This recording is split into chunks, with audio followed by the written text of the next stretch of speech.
તો અંકલેશ્વરમાં યોગા ટીચર હિના ચૌહાણની હત્યાના ગુનામાં પોલીસે છેવટે તેના પતિ દીપક ચૌહાણની અટકાયત કરી છે, ત્યારે ઘનિષ્ઠ તપાસના ચક્રો ગતિમાન કર્યા છે।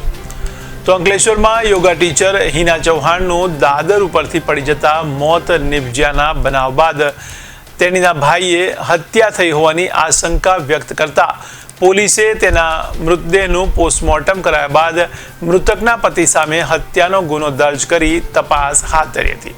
આ દરમિયાન પોલીસે મૃતકના પતિ દીપક સામે ચિંધાયેલી શંકાના સોયના આધારે વધુ તપાસ હાથ ધર્યા બાદ તેની અટકાયત કરી સઘન પૂછપરછ હાથ ધરી હતી।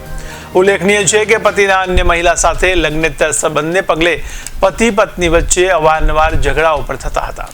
આ દરમિયાન મૃતક હિના ચૌહાણ અન્યત્ર ભાડાના મકાનમાં રહેવા જતા બંને વચ્ચેનો ખટરાગ વધી ગયો હતો અને તે ચરમસીમાએ પહોંચ્યો હતો અને કરુણ અંજામ સુધી પહોંચવા પામ્યો હતો।